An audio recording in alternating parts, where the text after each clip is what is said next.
أنفسنا ومن سيئات أعمالنا من يهده الله فلا مضل له ومن يضلله فلا هادي له ونشهد أن لا إله إلا الله وحده لا شريك له ونشهد أن محمدا عبده ورسوله أما بعد فإن خير الحديث كتاب الله وخير الهدي هدي محمد صلى الله عليه وسلم وشر الأمور محدثاتها وكل محدثة بدعة وكل بدعة ضلالة وكل ضلالة في النار. أعوذ بالله من الشيطان الرجيم. بسم الله الرحمن الرحيم. رب اشرح لي صدري ويسر لي أمري واحلل عقدة من لساني يفقهوا قولي.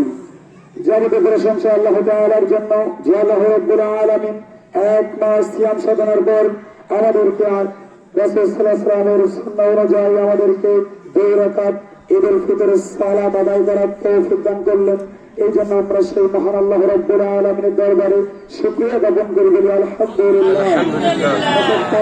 লক্ষ্য করে দরবে সালাম বর্ষিত হোক সে মানবতার মুক্তির দূত, সর্বকালের সর্বযুগের শ্রেষ্ঠ মহানায়ক, যে নবীর আদর্শ বাস্তবায়ন করা আমাদের মূল লক্ষ্য, সে নবীর প্রতি আমরা দরুদ পাঠ করি সকলে বলি সাল্লাল্লাহু আলাইহি ওয়াসাল্লাম। সম্মানিত উপস্থিতি, আপনারা যারা চলে যাচ্ছেন আপনাদেরকে কিন্তু পূর্বে বলা হয়েছে যে আপনার যুবক বাইরে কেউ যাবেন না। আজকে আমরা আলোচনা করবো সিরাতে মুস্তাকিমের উপরে, যে যুবক ভাইদেরকে এখানে আগে প্রয়োজন আমাদেরকে। তো এই জন্য আমরা আজকে আলোচনার বিষয় নিয়েছি সিরাতে মুস্তাকিমের উপরে। মহান আল্লাহ রাব্বুল আলামিন তিনি বলছেন, যত প্রকারের কল্যাণ রয়েছে, যত প্রকারের নিয়ামত রয়েছে, সমস্ত কিছু দিয়ে আল্লাহ রাব্বুল আলামিন নবী মুহাম্মদ সাল্লাল্লাহু আলাইহি সাল্লামকে পৃথিবীতে পাঠিয়েছেন। রাসূল সাল্লাল্লাহু আলাইহি ওয়াসাল্লামের মধ্যে কোনো কল্যাণের কমতি ছিল না, কোনো নিয়ামতের কমতি ছিল না। আল্লাহ তাআলা সূরা আনআম আল্লাহ তাআলা বলেন, কুল ইন্নানি হাদানি রাব্বি ইলা সিরাতিন মুস্তাকিম, বলে আমার প্রতিপালক আমাকে সৎ পথ প্রদর্শন করেছেন। মহান আল্লাহ তাআলা তিনি বলছেন, নবী মুহাম্মদকে বলছেন যে হে নবী তুমি বলো যে আমি নবী, আমি মুহাম্মদকে আমার আল্লাহ তাআলা সোজা সরল পথ প্রদর্শন করেছেন। ওয়া ইন্নাকা লা তাদউহুম ইলা সিরাতিন মুস্তাকিম, আর নিঃসন্দেহে নবী মুহাম্মদ রাসূলুল্লাহ সাল্লাল্লাহু আলাইহি ওয়াসাল্লাম মানুষদেরকে সোজা পথের দিকে আহ্বান করছেন, ডাকছেন। আবার আল্লাহ তাআলা বলছেন, ইহদিনাস সিরাতাল মুস্তাকিম, হে আল্লাহ আমরা আল্লাহ তাআলার কাছে প্রত্যেকটা রাকাতে প্রত্যেক ওয়াক্তে সব সময় আল্লাহ তাআলাকে বলি, ইহদিনাস সিরাতাল মুস্তাকিম, হে আল্লাহ তুমি আমাদেরকে সোজা পথে পরিচালিত করো। আজকে আমরা আলোচনায় এমন একটি আয়াত পাঠ করবো, হয়তো পারে আপনার একটা আয়াতই আজকের আলোচনা সফল হবে এবং আপনার জীবনটাকে সার্থক করবে ইনশাআল্লাহ। এই জন্য আমরা আল্লাহ তাআলাকে বলি, আল্লাহ তুমি আমাদেরকে সোজা পথে পরিচালিত করো। আর সোজা পথে থাকার জন্য আমাদেরকে আগ্রহ দেখেছেন আমাদের আল্লাহ, সোজা পথে থাকার জন্য আমাদেরকে আহ্বান করেছে, উদ্বুদ্ধ করেছেন, তিনি হচ্ছেন আমাদের আল্লাহ তাআলা। এই জন্য আমাদেরকে সোজা পথে থাকতে হবে। হামিম সাজদার মধ্যে আল্লাহ তাআলা কথা বললেন।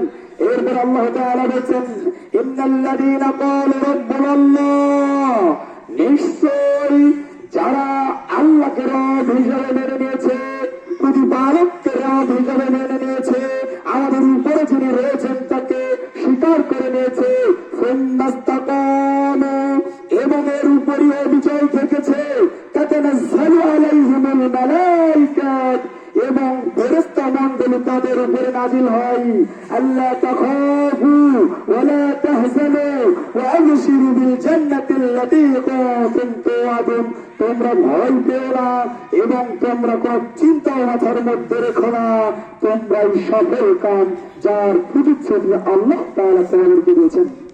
যে ব্যক্তি রব হিসেবে আল্লাহ তাআলাকে মেনে নিয়েছে, ওই ব্যক্তির আর ভয় থাকতে পারে না, কোশ্চেন কালে তার ভয় থাকতে পারে না। রবকে আল্লাহ তাআলাকে আল্লাহ বলে স্বীকার করে নেওয়ার পর তার উপরে অবিচল থাকতে হবে, রবকে রবের জায়গাতেই রাখতে হবে, অর্থাৎ রবের বিধানগুলোকে পরিপূর্ণভাবে মেনে নিতে হবে। মামুনরা কেউ চলে যাবেন না। আপনাদেরকে খুতবা শ্রবণ করার জন্য ঈদগাহে মাথায় আসার জন্য আল্লাহ রাসূল সাল্লাল্লাহু আলাইহি ওয়াসাল্লাম উদ্বুদ্ধ করেছেন। এমন কি যদি আপনার মাসিক আয়ের পরে খুতবা শ্রবণ করার জন্য আপনাকে আসতে হবে, আপনি সালাত আদায় করবেন না, কিন্তু আপনাকে খুতবা শোনার জন্য মাঠে আসতে হবে। আপনি অপবিত্র, এরপরে আপনাকে ঈদগার মাঠে আসতে হবে। আপনি কেন চলেছেন? আপনারা যারা যাচ্ছেন তাড়াতাড়ি আপনারা ঢোকেন। এখানে 10-15-20 মিনিট এখানে আমরা কথা বলবো, এর বাইরে বলবো না। তো আপনারা সবাই বসেন, খুতবা শ্রবণ করে যাবেন ইনশাআল্লাহ।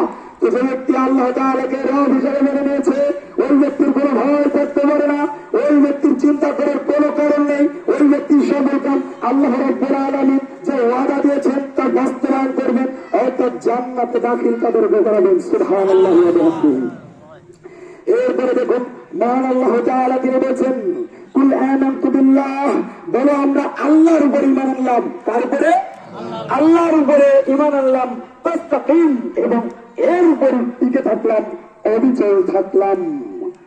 আর তাই আল্লাহ তাআলা এই পথ থেকে, সোজা পথ থেকে, অর্থাৎ সোজা যে পথ, অর্থাৎ নবী মুহাম্মদের যে পথ, আল্লাহ তাআলা যে পথ দিয়েছেন, এই পথ থেকে সরে যাওয়া, ডানেও যাওয়া যাবে না, বামেও যাওয়া যাবে না, এই পথের উপরে থাকতে হবে।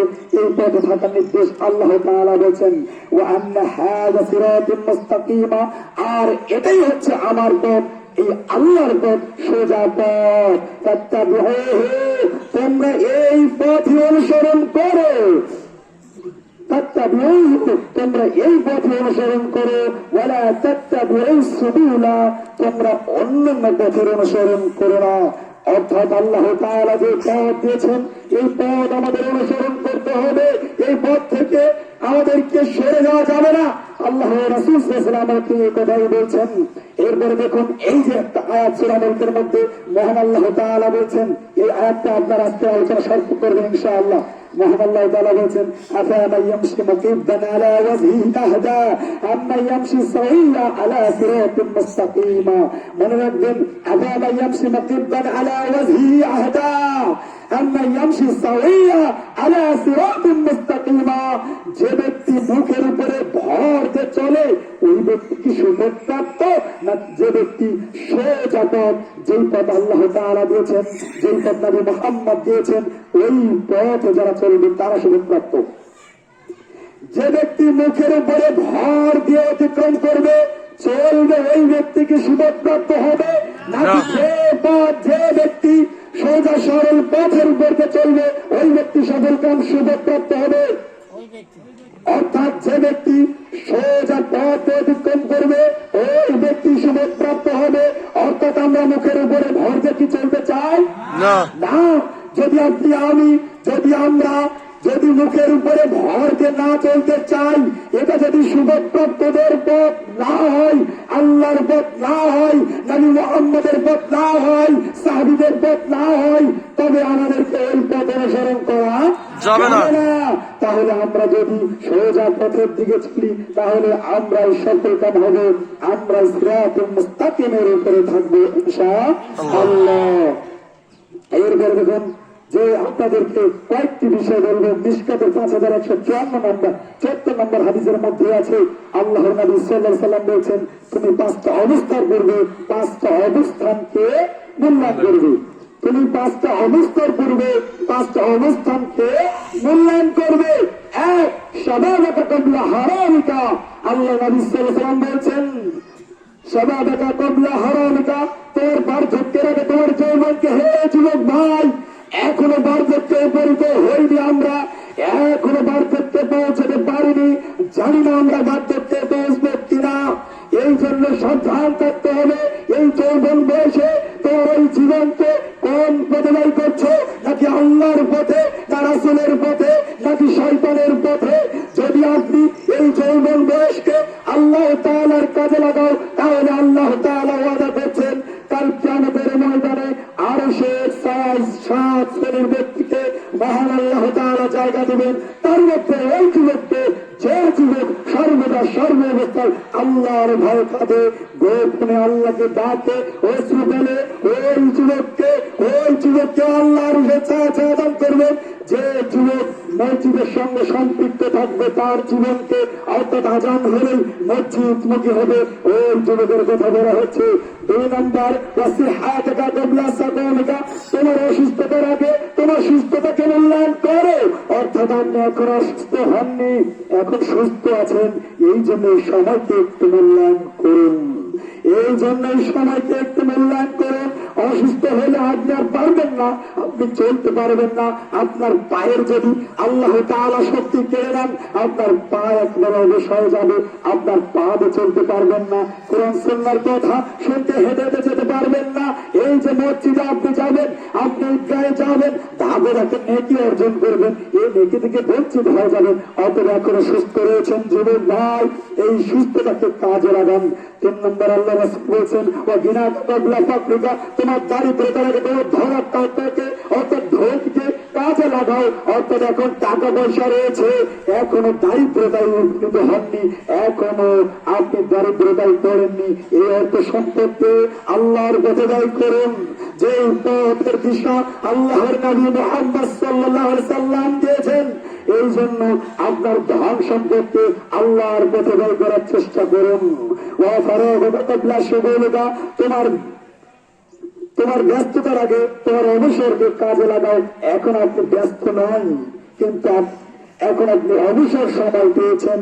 নির্মাতানি মাগবুরুন ফিহিমা কাসীরুন মিনান নাস আসিহাহাতু ওয়াল ফারাগ, দুইটি নিয়ামত মানুষকে বিপদের মধ্যে ফেলে, দুইটি বিষয় মানুষকে বিপদের মধ্যে ফেলে। 1 নম্বর হচ্ছে আপনার স্বাস্থ্য, 2 নম্বর অবসর সময়। অবসর সময় পেয়েছেন আপনি, আপনার সময়কে আপনি শয়তানের পথে কাজে লাগাচ্ছেন, আপনাকে বিপদে ফেলবে। অবসর সময়কে আল্লাহর পথে ব্যয় করার চেষ্টা করুন।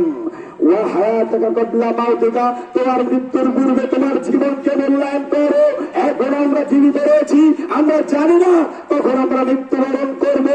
অতএব মৃত্যুবরণ করার পূর্বেই আমাদের জীবনকে আল্লাহর পথে ব্যয় করতে হবে, সালাত আদায় করতে হবে, আল্লাহর নির্দেশ অনুসরণ করতে হবে, রাসূল সাল্লাল্লাহু আলাইহি ওয়াসাল্লামের নির্দেশ অনুসরণ করতে হবে।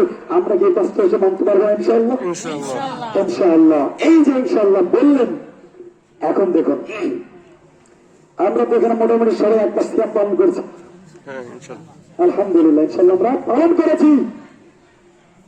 এখন আল্লাহ রাসূল সাল্লাল্লাহু আলাইহি ওয়াসাল্লাম বলেছেন, যে ব্যক্তি রমজান মাস পেল, ওই ব্যক্তি যদি তার নিজের শরীরের পাপকে মোচন করতে না পারে, ওই ব্যক্তির না ধুলা একেবারে ধূমচাঁদ হয়ে যাক, ধুলায় মলিন হয়ে যাক, সে ধ্বংস হয়ে যাক, সে জাহান্নামে চলে যাক। নাউযুবিল্লাহ। আপনি আমি রমজান মাস পেয়েছি, এই রমজান থেকে আমরা কি উপলব্ধি করতে পেরেছি? আমরা কি আমাদের শরীরের পাপকে মোচন করতে পেরেছি কিনা? আমাদেরকে অবশ্যই বুঝতে হবে।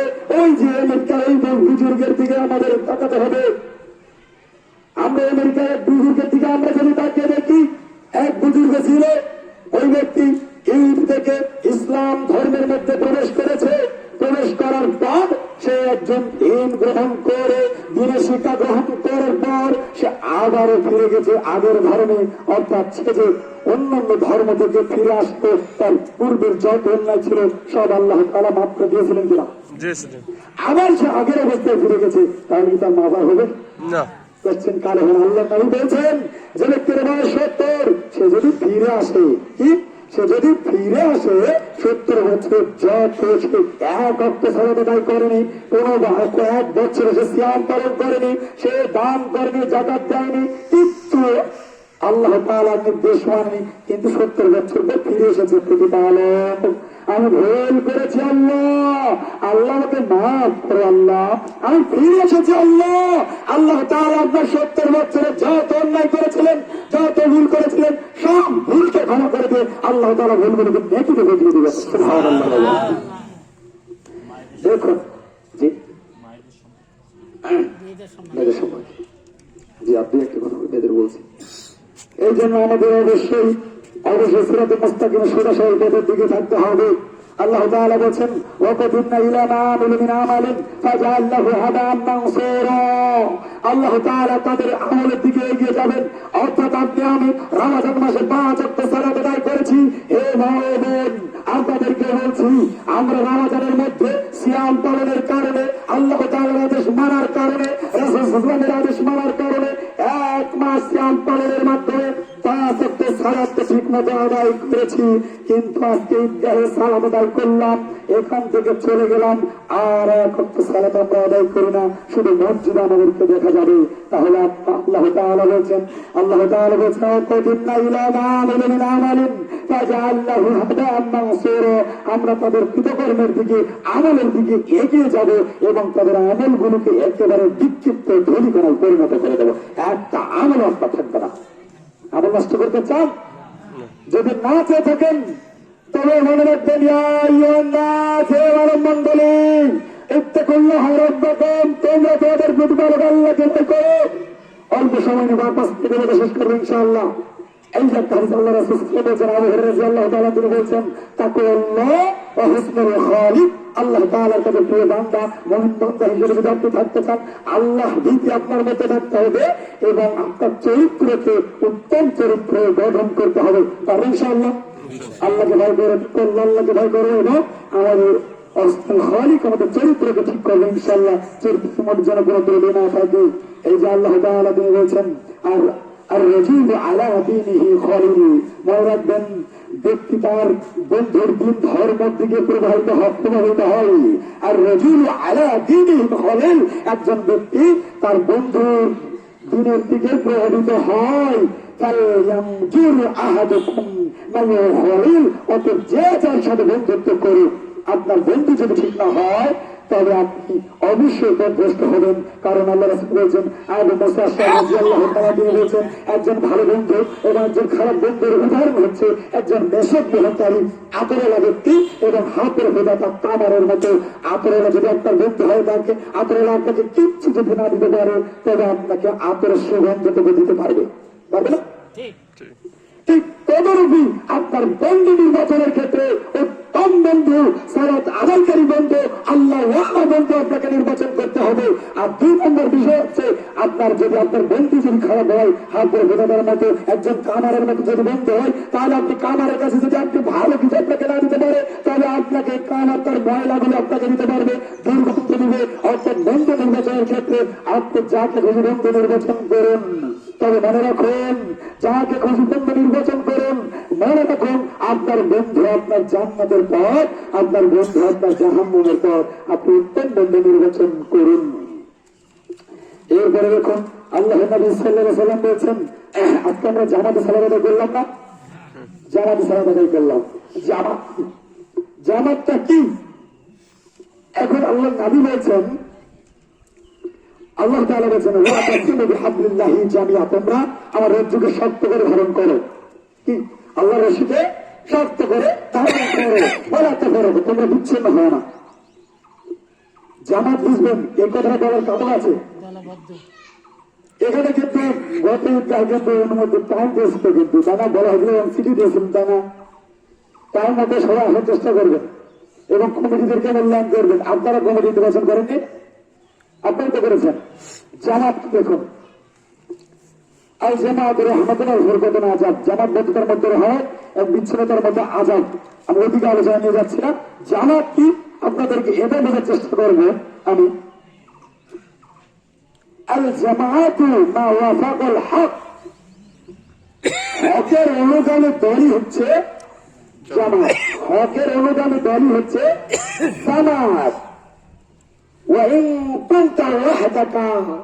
যদি তুমি একাকী হও, কি একাকী হলেও যদি আপনি হকের উপরে থাকেন তবে আপনি জামাত। একা একটা জামাত হয় না, সবাই মিলে জামাত হয়, কিন্তু হকের অনুগামী হতে হবে, হক পন্থী হতে হবে। তো আজকের আলোচনা থেকে আমি আপনাদেরকে যে শিক্ষাগুলো দিব, যে কথাগুলো বলবো, যে আমরা ফতোয়া আদায় করেছি তো না, ফতোয়া আদায় করেছি, আমরা জমাতে করেছি ইনশাআল্লাহ। ফতোয়া আমরা কেন আদায় করি? আজকে আমরা আলোচনা করতেছি কি, আমাদের আলোচনার বিষয় হচ্ছে সিরাতুল মুস্তাকিম। কিন্তু আমাদের প্রত্যেক ঈদে একই কথা আমরা ঈদুল ফিতর, ঈদুল ফিতর, ঈদুল আজহা, ঈদুল আজহার কথা শুনি। কত আর সম্ভব? আর কিছু জানতে হবে না আমাদের? জানতে হবে কিনা? তাহলে আমরা সাদাকাতুল ফিতর হচ্ছে আপনার জানের হক। কিসের? জানের হক। সাদাকাতুন নফুস, আপনার অন্তরকে পরিশুদ্ধ করার জন্য এই যাকাতুল ফিতর আমরা আদায় করি। এখন আমরা যে এটা আদায় করি, কেন আদায় করি? নিজের শরীরকে পবিত্র করার জন্য 1 মাস সিয়াম পালন করলাম। সিয়াম পালন কালে যদি আমাদের ভুল ত্রুটি হয়ে থাকে, ওই ভুল ত্রুটিগুলোকে শুধরিয়ে নেওয়ার জন্য আমরা এটা কি করি? আদায় করি, তাহলে আমাদের শুদ্ধ হবে না? আমাদের সিয়াম হলো, সিয়ামের মাধ্যমে আমরা জান্নাতে যেতে চাই, তাই না? সিয়ামের থেকে কোনো বড় মাধ্যম আছে জান্নাতে যাওয়ার? সালাতের উপরে আর কোনো মাধ্যম নেই, তবে সালাদকে টিক্কা দিয়ে সিয়াম যাবে, কেন জানেন? এখনই আমি আল্লাহু আকবার আলহামদুলিল্লাহ রাব্বিল আলামিন আর রহমানির রহিম তাআলা করতে পারবো। সিয়ামের ক্ষেত্রে কোনো সুযোগ আছে তাআলা করার? একবারে শুরু করেছেন, সূর্য না ডোবা পর্যন্ত আপনার সময় নেই, তাআলার কোনো সুযোগ নেই। সিয়ামের মাধ্যমে আপনি আমি আল্লাহকে সন্তুষ্ট করি। গোপনে আমরা টয়লেটে থাকি, গোসলখানায় থাকি, চাইলে আমরা পানি খেতে পারি, আমরা পানি খাই না, এই জন্য আল্লাহ দেখবে, এই জন্য মন